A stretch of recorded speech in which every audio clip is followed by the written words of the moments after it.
Yo, mic check, 1, 2, 3. Welcome back to the podcast, everybody. Today, we're again with another setup because we have another special guest. One of my professors, Professor Eric Myers. Would you like to come on to the show?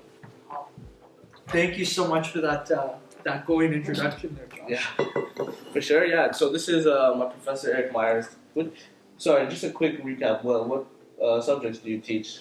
So I teach organizational behavior at the University of Calgary, and I also teach human resources and management and finance at Mount Royal University. So I teach a whole kind of hodgepodge of different things.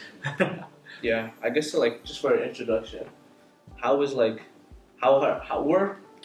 you start and how did you become a professor? Great question. Yeah. So really, I guess, started very much similar to you guys right now. I started, I don't say teaching as a student, but when I was a student at Mount Royal University. So I did my undergrad in business, finished with a concentration in more finance, economics, and I worked in the banking and finance industry for a couple of years. So got an opportunity to kind of gain some work experience there.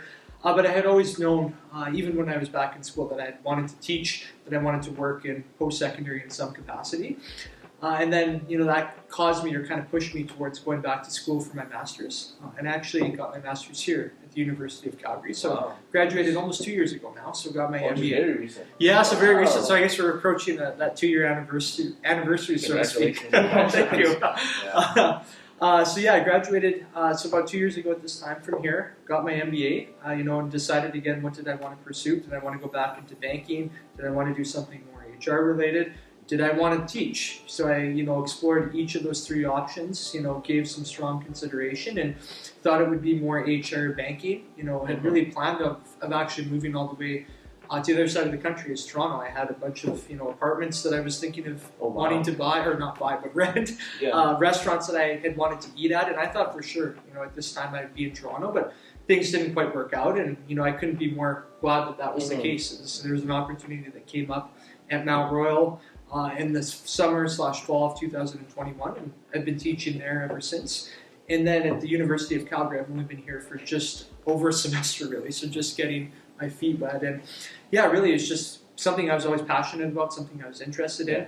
It didn't happen right away. I had to be persistent. I had to be, resilient and, overcome a couple of setbacks or being told no a couple of times. And, here I am, and the rest is history, so to speak. Wow. That's amazing. So wait, so your first semester teaching, that was your first semester? That was I guess I never disclosed that to our class. Wow, I taught organizational behaviors. That's how I got to meet you, Josh. That was my very first semester. Not teaching, I guess, but here at the University of Calgary. So I always never like to disclose that so that people don't think I'm a complete rookie. But it was my very first, and really I only got brought on here. So when did I get offered, the courses to teach? I think it was only as recently as October, so it was quite short notice. Usually the university, I know for sure at Mount Royal, and then even here, they determine their schedules a year in advance. They have the instructors, assign their courses all the way up until, a year from now. Yeah. But for whatever reason, there was a need to teach some OB classes, and I had reached out to the program chair a couple of semesters earlier when I was still in my, finishing my MBA, and not long after I graduated. Nothing came up then, still kind of persisted, and sure enough, something came up, or there was sort of last minute dropout, and he reached out to me, and the rest is kind of history there. That's amazing. If you don't mind me asking, how old are you? Oh, good question. Yeah, there you go. Let me tell you. That's the point. I turned 28 in 2 weeks from now. Wow. Yeah. You are a young professor. Oh, thank you. Well, I'll caution that by saying I'm not quite the full, tenure track, full professor as a lot of your other instructors here, but I guess I would be a little bit younger than a lot of the other teachers that you have. That's amazing. Along the way. So, yeah, it's not lost on me. It's definitely something that... but I said I turned 28 biologically, but I've been celebrating my 18th birthday for 2 years now. You look young. Oh, thank you. I did shave today, too. Okay. And also, what do you love most about being a professor? And how much time do we have for that? I could go speak for hours upon that. As long as you want. Yeah. Well, I'll try and make that as brief as possible, because there's so many things. 5 minutes. 5 minutes. Okay, yeah. I think I can do that. Yeah.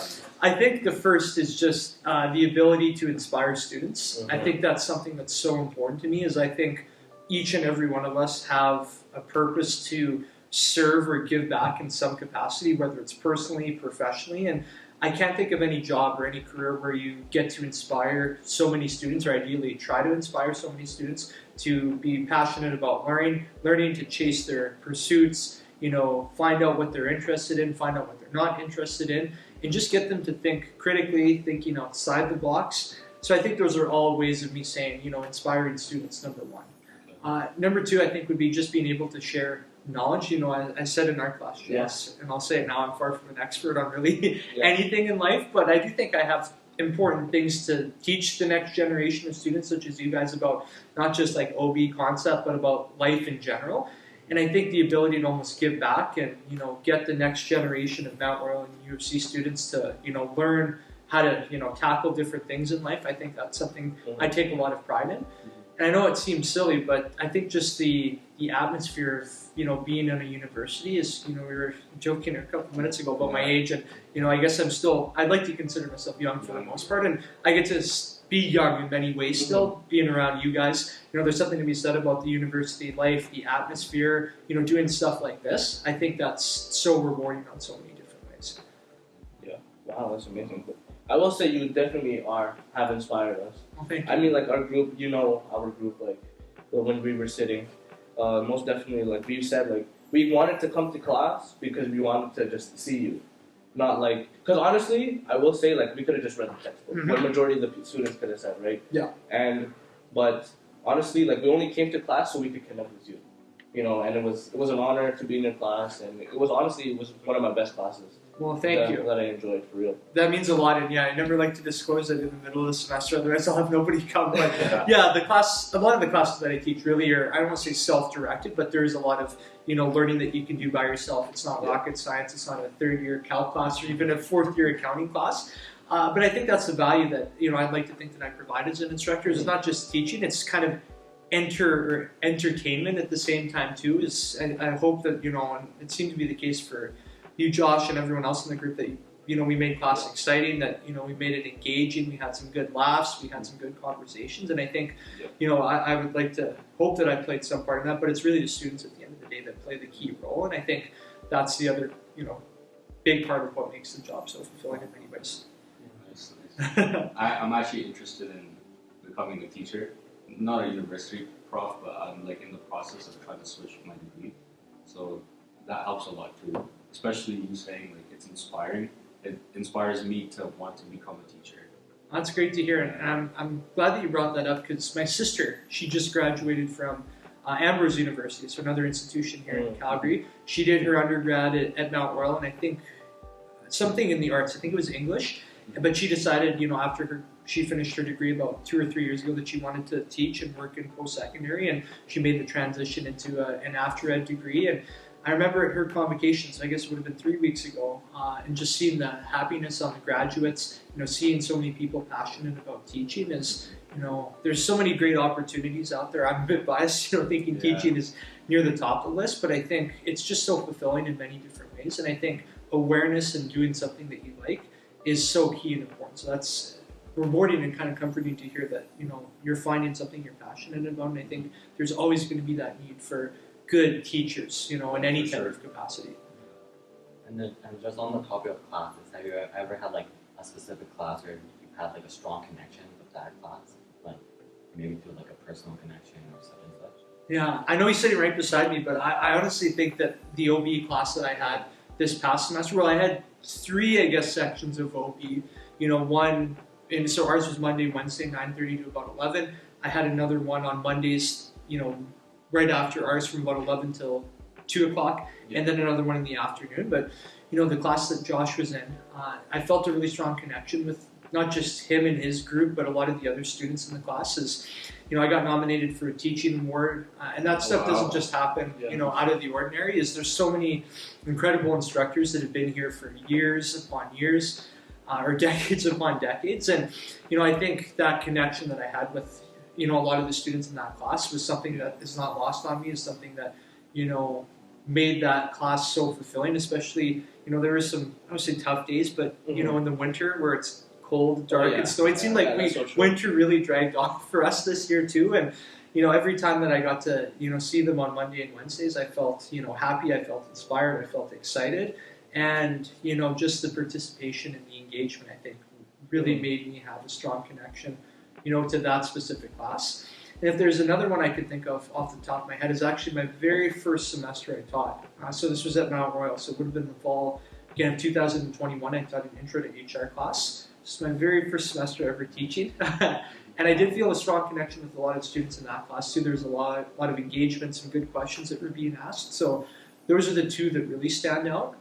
And those are the two that I think were really memorable as far as just the connection and the rapport and, hopefully lifelong, connections and friendships that come from both. Yeah, I will say, for all students, if a professor is engaged and actually shows that they have put the effort in to teach the class, it makes the students also want to be engaged and interact with the professor and stuff like that. So yeah, I feel like you've done a really good job with that, because that's why I've always wanted to engage and interact, because you were engaging us and interacting with us too. Well, thank you. And like I said, it's a two-way street. As the professor, any instructor can do X amount of work or not do X amount of work. It still comes down to the students at the end of the day. And I think, not just for Josh, but, a lot of other students in the class, the marks speak for themselves. And I think the other thing is just the interest and passion that they have towards pursuing whatever they're passionate about, and that curiosity, I think is something that's so important. And I think what really, makes me happy as an instructor, playing just some part in that, so to speak. Yeah. Josh also mentioned your time in LA. Yes. Because when we were basically planning for this yesterday, he mentioned that you went to LA. And what you had went through. Yeah. We don't know too much in detail, so if you could go over that, and how did that experience basically, how does that make you reflect on your life now when you think about those moments that you went through? Sorry, just to add context, because we saw on your Instagram, you said you were lost, right? Like you didn't know what you were doing, and now look at you, you're successful. I would say. Well, thank you. Yeah. I would say far from maybe the exact definition of successful, but I do think it's a story worth telling, and something that I take a lot of pride in. So I was in Los Angeles for 4 or 5 days at the end of April, so at the end of our semester, after all the exams were done and complete. And, I have quite a few friends down there, and, had been starting to build some connections and just, becoming more established in a city that's kind of a home away from home. And the reason why I think that's so significant is we know in a general sense, what Los Angeles or what Hollywood is like. We hear about these stories, we hear about those scripts. And, mine I think is an interesting one is, going back to what we were talking about at the very beginning here about, my path, how I got to where I am. So 2 years ago, I finished with my MBA here. I had graduated, I was deciding what I wanted to do, but there was more than just that. As we're actually approaching the 2-year anniversary of my grandfather's passing. He just, got to the stage in his life where, he got old and, slowly started to fade away. And I was very, very close to my grandfather. I miss him every day. There's not a day that passes that I don't think about him in some capacity. So that loss hit me quite hard. It was very tough to just, not have him around anymore. So that was number one. Number two is I got in a little bit of a car accident when I was still up in Edmonton 2 years ago as well. So nothing like life-altering, but I did, hurt my back, and the car had to be written off. And it was just a very, uncomfortable feeling, on top of not being able to find a job, losing my grandfather. We were still in the thick of COVID, so there were a lot of lockdown restrictions. I felt very isolated. I had spent, so much money, completing my MBA that I won't say I was homeless, but, I was, had to be very, frugal. And there were some days where I worried, how am I going to pay my bills? How am I going to pay my rent?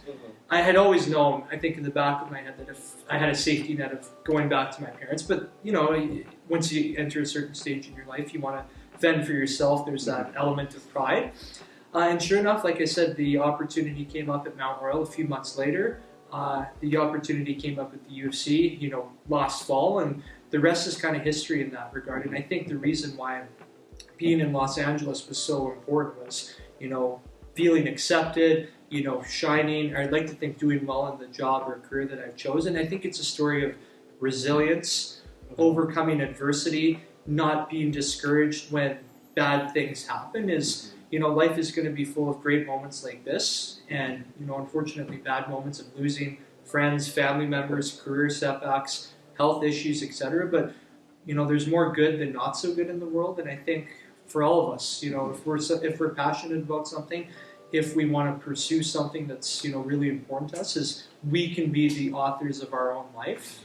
The script is left to us to write, so to speak, too. And I think to have and the good thing is my script is not over yet. There's going to be some bad stuff that happens, but there's also, I think, a lot more good things to happen too, in the forms of teaching, other opportunities, etc. So I think for not just me, but each and every one of us here, the best is yet to come, so to speak. So it just made me reflect on where I am, what I've been through, and what I've yet to experience as well. And it was also really nice in the morning too. So Yeah. the weather, Nice. there's something to be said about the sunshine and beautiful weather there. I went to LA in January, and it was just raining the whole week. Really? I couldn't Oh experience no! The LA experience. Well, next time you go back to celebrate, that accounting degree that you'll finish. It's a fun place to experience. The food's great. The people are wonderful, and there's something to be said about that for sure. How often do you go to LA? Have you ever went back since, or? So I haven't been. So I went just again the end of April. I'm hoping to go back again. Probably not by the end of the summer, but sometime in the fall. So Okay. I usually like to go down 3 to 4 times per year. Oh wow, Yeah. Wow. Mm-hmm. that's like- nice. Yeah, I was just that's gonna say nice. sometimes a little bit less depending on how busy I get with work and school, but usually I try and keep in touch with people down there. Try and make it down there 2 or 3 times, Okay. or upwards of maybe 4 would be the most. Or that's Yeah. nice. Are you from the Calgary area or LA? Good question. So I was born in Edmonton, but I've spent almost my whole life in Calgary. Okay. So is that Yeah. why you're an Oilers fan? Yes, that is Oh. right. Good Okay, job. okay. Good. See, I can Yeah. Josh picks up on the details. too. Yeah, he That does. Slides fast. I'm impressed. Although we're still mourning, being Yeah. kicked out of the playoffs. That's a tough loss. At least you guys made the playoffs. Yeah, That's true. Calgary's struggling. Perspective is everything. Am I right? Yeah. I guess one question we all came up was we all want to know what's the craziest encounter you've had with a student, maybe a bad moment or just something that pops out. Oh, that's a really good question. So I think, knock on wood, there haven't been a ton of crazy or out of the blue experiences. Again, I'm not naive enough to think I've got everything figured out in teaching or life, but going back to that very first semester I was talking about, so at Mount Royal, there was a student who, got in touch with me as we approached the midterm exam that we were going to write in the class, saying that I'm a little bit stressed, I'm a little bit, worried, I don't think I'll be able to write the midterm. And I told the students, I'm more than happy to accommodate, but just make sure you get in touch with me at least, 2 business days before the midterm exam, as that's kind of the policy within the university.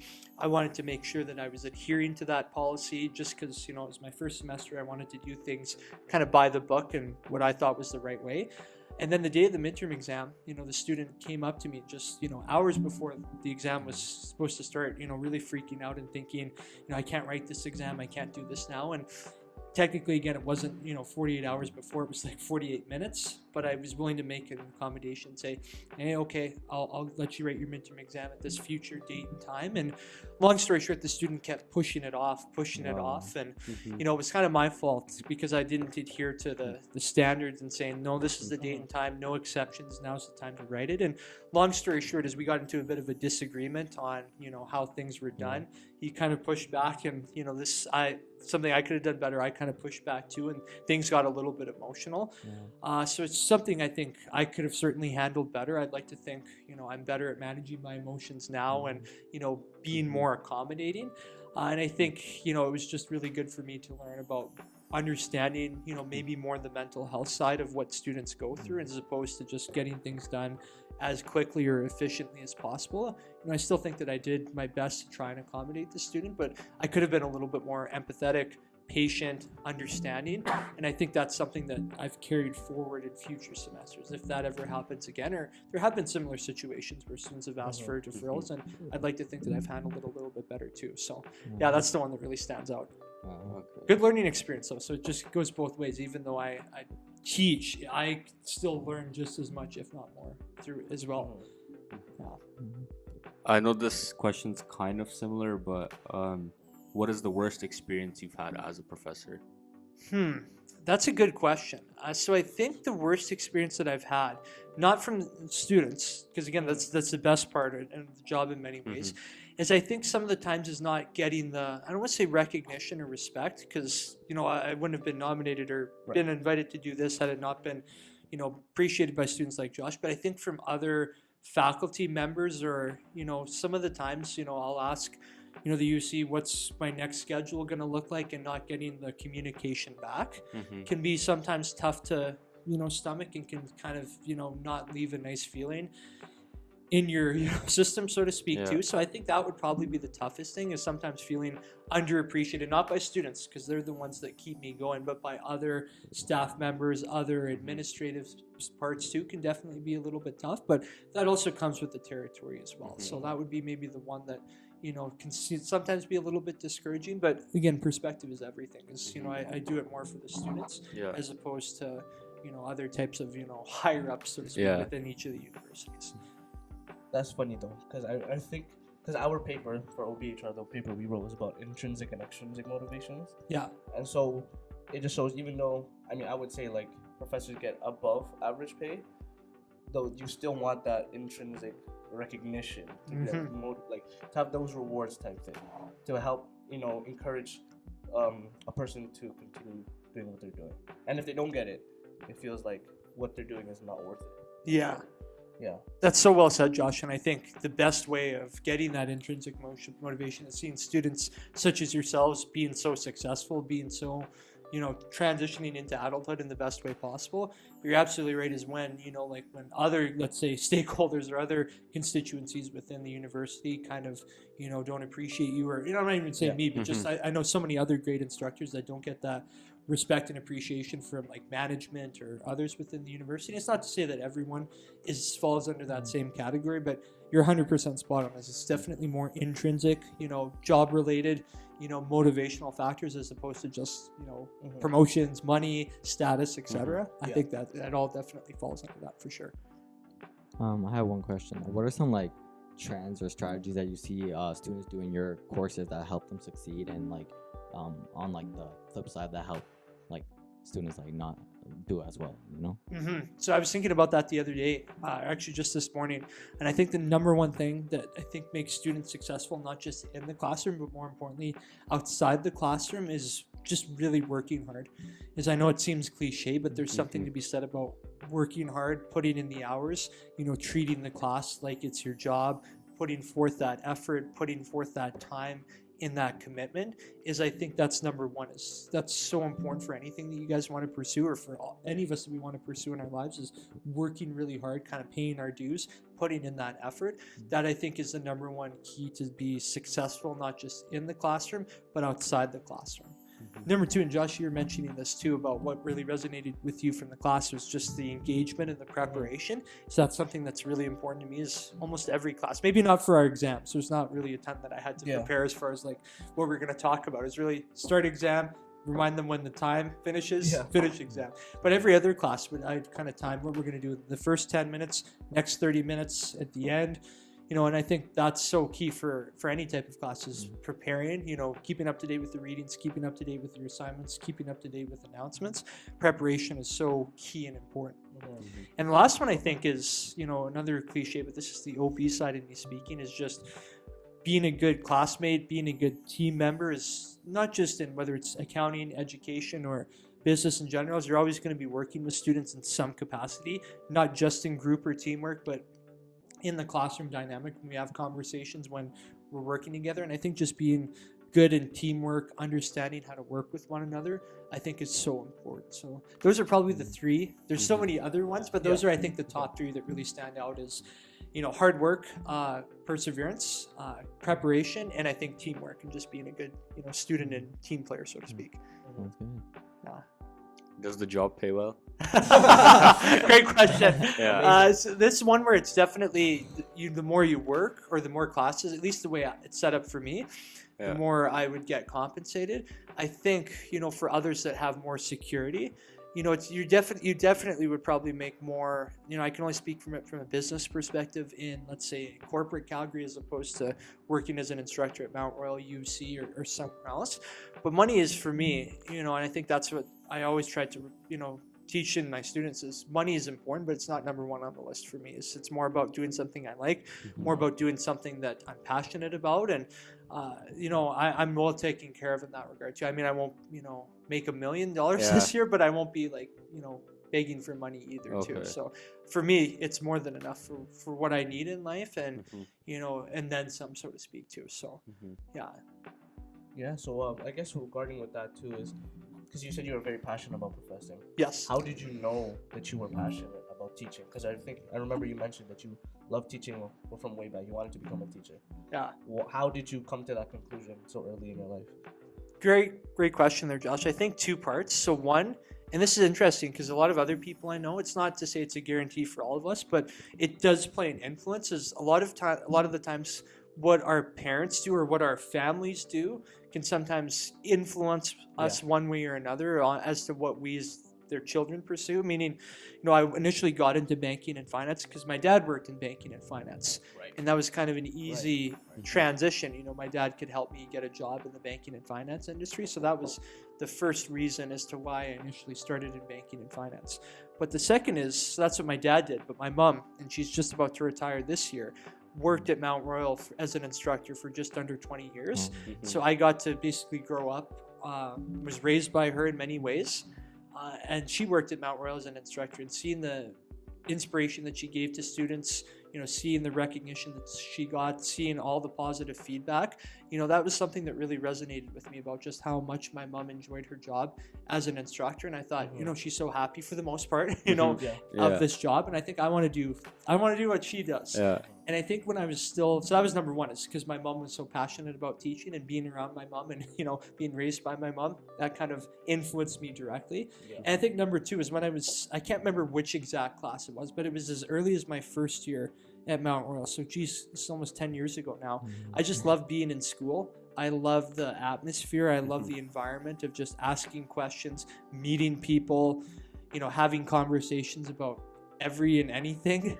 And I think that was what really sparked me towards, I want to do this. I don't want my school experience to stop once I'm done, as a student. So I think, I can't remember the exact class it was at Mount Royal, but it was as recently as the end of my first year. I thought, I want to be a teacher. I want to work, not necessarily just at Mount Royal, but I want to work as an instructor somewhere. And I think the great thing about that too is because it didn't happen right away, because I had to work for a bit in banking, because I had to go through that finish my master's, had the setbacks both personally and professionally. That's what's making this so much more fulfilling now too, is because it didn't happen instantly. It's because there had to be a little bit of a journey and some roadblocks to get there. So those were the two that I think really stand out, is my mom being an instructor, and I think just loving, school. I think even actually, I'll go back even further. When I was still in high school, I didn't really want to graduate. I didn't want it to end. And I know the high school environment's different than university, but there's also still some similarities. There's not a huge gap between someone who's 18, 19 as opposed to 16, 17. So I think even as early as high school, I thought, even though I'm signed up to be in business, I think education was what I really was passionate about. So geez, we're almost going back 10 years now. So a question I had, just to know you a little bit more better, but you've said teaching was your passion, but in terms of extracurricular or hobbies that you may have, if it wasn't for teaching, what did you want to do other than teaching? That's a great question. Other than finance, yeah. So I wish I had the list with me too, because right when I finished my MBA, so I wrote down, I spoke with one of the career counselors who's here. Also, cheap plug for Jillian Robertson in, grad services at the U of C. She's fantastic in so many different ways. And her and I were talking about different jobs, different things that I was, passionate about. So I guess the more, should I use this in quotation, serious or more applicable things I was interested in. So teaching was always number one. Number two was something like psychology related or something in HR consulting. And I think further down on the list was more banking. And then the other one, I was really thinking outside the box. We were talking about dreams in Hollywood, but something more like athletics wise, so in boxing or MMA or wrestling, as I wanted to be a wrestling star or UFC fighter. So probably very, very minimal chance of that happening. But that was something I think, you know, if I ever lost my, told I couldn't teach anymore, maybe I'd, you know, try and be some sort of fighter or, you know, performance artist, so to speak. But Who is your favorite UFC fighter? oh, that's a good question. I don't follow the UFC as much anymore, but I was a big Anderson Silva fan. Anderson Silva, okay. I liked George St. Pierre. Sure, okay. Yeah, I think those would be the biggest two. And what about boxing? Boxing, I really liked Manny Pacquiao. Yes, sir. Okay. Yes, I'm just catering to the crowd. Yeah. I was more of a boxing fan when I was younger, so I would watch like old historical boxing matches with my grandpa. So I was a big George Foreman guy. You know, followed Mike Tyson, Joe Frazier, you know, Muhammad Ali. So a lot of the historical boxing. I just love the art of kind of that dynamic and the psychology that goes on behind it. So I don't get my face caved in teaching as I would in boxing. Yeah, for sure. Just a question kind of related to that is, did you ever watch the Jake Paul Anderson solo fight? No, I didn't. That's the one regret that I have. Okay. I wish I had the chance to see it live and in person. Oh yeah. I've heard it was quite the show. Do you think Jake Paul paid him to take like a fall or something? Did he really? Wow. Do you think he did? Oh, you never know. I was just gonna say there's always kind of that, I don't want to say scripted element, but almost in everything we have to question. I was like, Honestly. what happened behind the scenes? I wouldn't be surprised though. It wouldn't shock me. I guess to just wrap things up, we just have, I guess you want to ask that question? Yeah. What is one piece of like life advice you could give to the viewers? One piece of life advice I could give to the viewers. Can I add two that are kind Yeah, of tied together? go ahead. So number one, I think resilience. I think resilience is so important. We're going to have setbacks in our lives, personally, professionally, emotionally. You know, if there's one thing that I'd like everyone to remember from our conversation today is, you know, don't let those setbacks define you. You know, they're not just because it means it was a no then, that it's going to be a no forever, or it will be a no 6 months from now. Is overcoming resilience or overcoming setbacks, being resilient, I think is one of the key strategies to success in any type of thing we pursue in our lives, both personally and professionally. So resilience, I think, would be number one on the list. Number two would just be enjoying the simple things in life. Like I have a cup of coffee with me right now, and I just love sitting and drinking, you know, coffee. You know, it's finally nice out. You know, it's finally good spring weather. You know, enjoying the sunshine, enjoying the birds chirping, enjoying, you know, the human element of conversation, you know, and just enjoying, I think, those basic things. That's what really, I think, for me, you know, has led to so much happiness, so much excitement, you know, great health physically and mentally, is just taking a step back, smelling those roses, and enjoying the simple things in life. Is we can sometimes all, and I include myself in this too, get, you know, carried up with social media, being on our phones, technology, wanting things now, like we talked about earlier, that microwave society element. But I think if we just enjoy the process, take each day as it comes, treat each day as a gift, as my grandpa used to always say, I think that's one of the key things to just happiness for really the rest of our lives too. So being resilient, overcoming setbacks, and enjoying the simple things in life. You know, enjoy the coffee, enjoy the conversations, enjoy the food, enjoy the sunshine. You know, I think that's almost the key to anything we want to pursue in our lives. That is very important, because I feel like we take a lot of things for granted nowadays. Right? Because we want everything, but we should be thankful we have a bed to sleep on. Well, you know what I mean? 100%, and I would just add to that too. And I always caution by saying, you know, and I even in class and right now is to say, you know, look at what's happening with the wildfires in northern Alberta, and it's not meant to sound like, oh, everyone should be, you know, appreciative of their houses 24/7 and should never, you know, want to pursue further things. It's like, it's that happy balance. I think we always want to be pursuing something or moving towards something. It's always good to have goals, but it's also important to remember and be appreciative of the things that we have as well. Meaning, you know, I have a kind of a beat up convertible. You know, I eventually want a nicer car. But I'm also reminding myself, like, I'm thankful to even have a car. I'm thankful to have this and that. So it's like that balance thing too. And I think that's the other thing I'd quickly add to that as well, is talk about is just balance. So working really hard in whatever you decide to pursue, whether it's personally or professionally, like be the best accountant you can be the best teacher you can be the best podcaster you can be the best friend you can be. But also, you know, playing hard at the same time too. It's not necessarily saying travel all the time, but just really enjoying those leisure activities too, I think really helps with just combating any difficulties we could be going through. That's great advice. Oh, thank you. Yeah. I'm more than just a pretty face. Yeah. Maybe not the first part. But yeah, I think that's pretty much it. Yeah. Thank you so much for coming on, taking your time out of your day. I know you're very busy as a professor. And also, one thing is that I like how you're always, like, you know, I know Professor Phil also, I was also in his class. Mhm. I'm assuming you're mentoring under him or something, Mhm. or under people. Yeah. Like, you're always, like, seeking knowledge and you're always talking to people to try to get better and ascend to a better level, right? Mm-hmm. So that's what I've seen, especially with us. We've always trying to like up our levels too with our editing, you know, with the amount of money we spend. Yeah. That too. But yeah, just thank you so much for coming on, and it was an honor to have you here. Oh, well, thank Yeah. you guys so much for having me. I can't thank you enough for, considering me to be a part of this amazing podcast. I'm a big fan of what you guys are doing, and just keep up the great work. Keep being the amazing, students and people that you are, because the world is, your guys' oyster. You give me even more optimism as to the next generation of UC and Mount Royal grads, as I think, knowledge and learning doesn't stop once we get our degrees. It's a lifelong process, and the day that we're not learning, the day that we're not trying to get better, is the day that I don't want to be here anymore too. Is that, that's the other kind of key thing that I think leads to happiness and just getting the most out of life, is continuously trying to learn, continuously trying to get that knowledge, and you guys are doing an excellent job with that. So keep up the great work and Appreciate it. keep it up. Thank you. On many different Thank you. fronts, I guess. All right, that's it. So yeah, thank you all for watching. Like and subscribe. If you're listening on Spotify, continue to follow us. But yeah, take it easy, guys. Easy. Easy, guys.